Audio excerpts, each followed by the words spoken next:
এরা মুমিনদের মধ্যে ঢুকে শিকড় কেটে দেয়। এরা সভ্য সমাজের মধ্যে ঢুকে সভ্য সমাজটাকে অসভ্য সমাজে রূপান্তরিত করে দেয়। এর কারণ হলো এই, একজন কাফের সে যদি আমার কাছে আসে অথবা আপনার কাছে আসে, আপনি তাকে দেখে সতর্ক হতে পারবেন।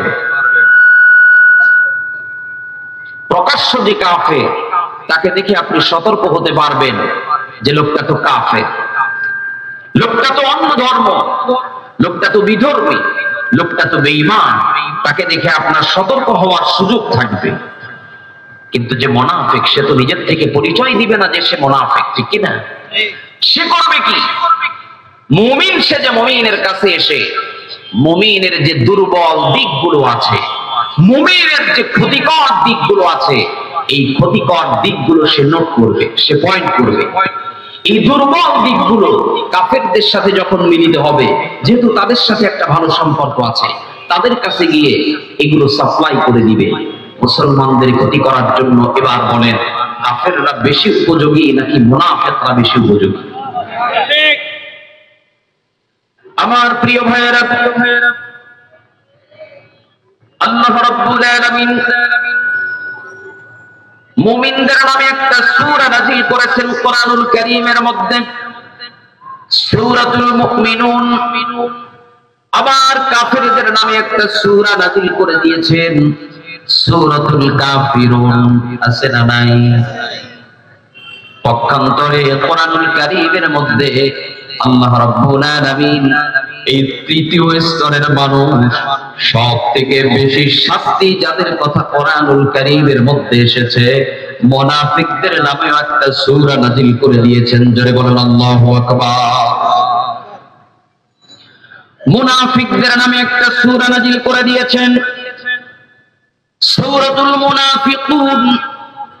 মুনাফিকদের কিছু বৈশিষ্ট্য কোরআনুল কারীমের বিভিন্ন জায়গায় আলোচনা করা হয়েছে। সূরাতুল মুনাফিকুনের শুরুতে আল্লাহ পাক তাদের পরিচয় সম্পর্কে এতটুকু আমাদেরকে বুঝাচ্ছেন, ইযা জাআকাল মুনাফিকুনা ক্বালু নাশহাদু ইন্নাকা লারাসূলুল্লাহ ওয়াল্লাহু ইয়া'লামু ইন্নাকা লারাসূলুহু ওয়াল্লাহু ইয়াশহাদু ইন্নাল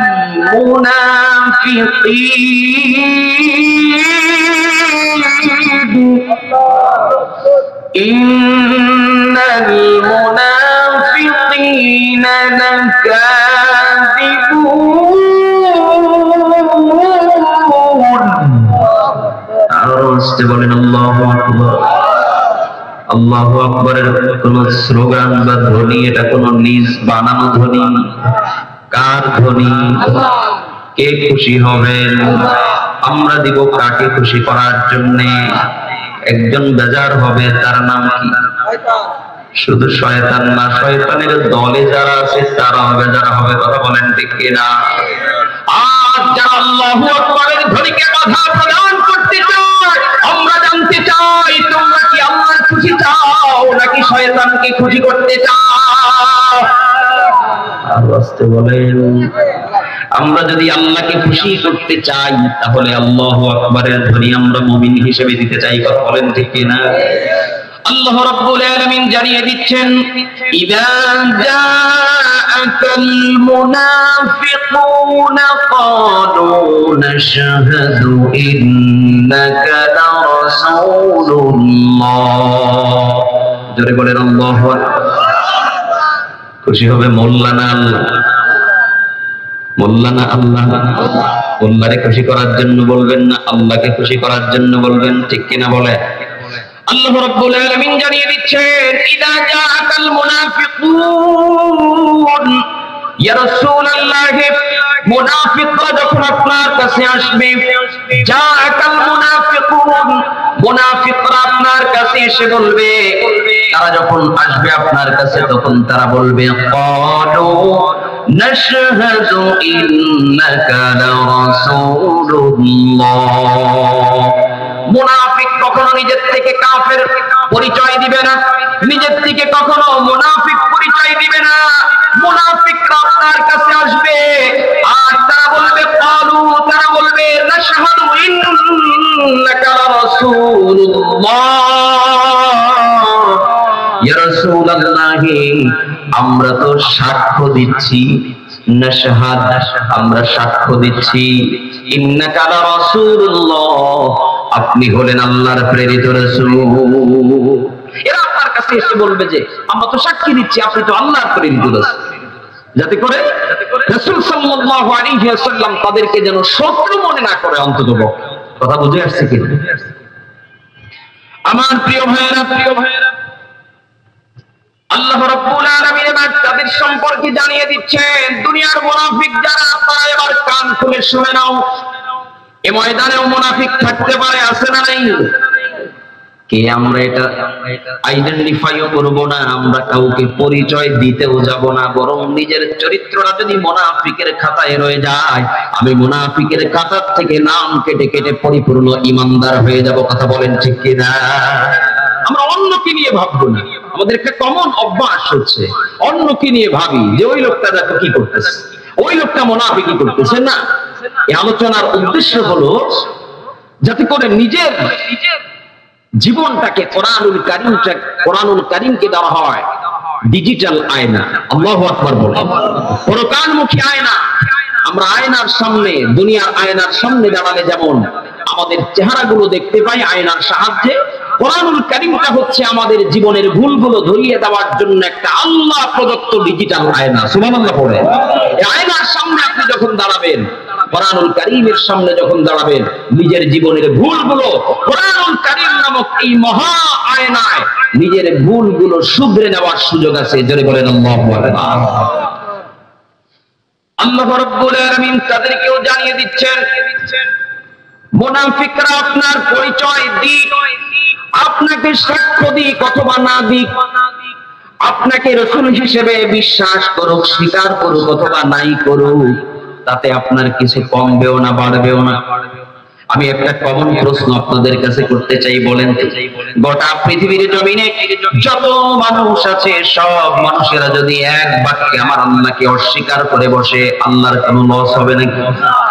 গোটা পৃথিবীর সব মানুষ যদি আমার আল্লাহকে বিশ্বাস করে নেয়, কাফির থাকবে না, মুমিন থাকবে না, সবাই যদি আমার আল্লাহ পাকের প্রতি একভাবে বিশ্বাস আনে, আল্লাহর জাত ও সিফাতের প্রতি আস্থা আনে, আল্লাহকে তাওহীদ, আল্লাহর প্রতি তাওহীদের সাথে বিশ্বাস স্থাপন করতে পারে, বলেন তো আল্লাহর কোনো কমতি হবে নাকি? কথা বলেন। আল্লাহর কমও নাই, বাড়তিও নাই, আল্লাহর কোনো লসও নাই, লাভও নাই। লস লাভ যা আছে আমার আপনার আছে। কথা বলেন ঠিক কিনা? সব মানুষগুলো যদি আল্লাহর জান্নাতে চলে যায়, বলেন তো আল্লাহর কোনো লস হবে? আল্লাহর জান্নাতে কিছু খাদ্য খাবারে মনে হয় শর্ট পড়ে যাবে। আমাদের বাড়িতে মেহমানের আয়োজন আছে 10 জনের, হঠাৎ করে 20 জন চলে আসলো, আমাদের খাবারের শর্ট পড়ে কিনা, কিছুটা বিব্রত হই কিনা আমরা? কিন্তু আল্লাহর জান্নাতে খাদ্য খাবারে কোনো শর্ট পড়ে যাবে? সবাই যদি জান্নাতে চলে যায়, অথবা সবাই যদি জাহান্নামে চলে যায়, আল্লাহর জাহান্নামের শাস্তির বন্দোবস্ত কোনো ব্যবস্থা করতে ফেরেশতাদের কোনো হিমশিম খেতে হবে? আল্লাহর ব্যবস্থা করতে কোনো কষ্ট হবে না। লাভ লস যা আছে আমার আপনার আছে। কথা বলেন ঠিক কি না? দুনিয়ার সব মানুষ যদি আমার রাসূলকে নেতা মানে, তাতে আমার রাসূলের লাভ হবে না। কেউ যদি আমার রাসূলকে নেতা নাও মানে, আমার রাসূলের কোনো লসও হবে না। লাভ লস যা আছে আমার আপনার আছে। আমরা যদি দুনিয়া অন্য কোনো মানুষকে নেতা বা আইডল মনে না করে একমাত্র বিশ্ব নবী, বিশ্ব নেতা মুস্তাফা মুহাম্মদুর রাসূলুল্লাহ সাল্লাল্লাহু আলাইহি ওয়াসাল্লামকে আমাদের জীবনের আদর্শ মেনে নিতে পারি, আমাদের জীবনের মহান নেতা হিসেবে নির্বাচন করে নিতে পারি, তার জীবন আদর্শ যদি আমাদের বাস্তব জীবনে প্রতিফলিত করতে পারি, তাহলে লাভবান হব আমরা, লস কারো হবে না। কথা বলেন ঠিক কিনা? আমরা না করতে পারলে সেটা আমাদের জন্য লস।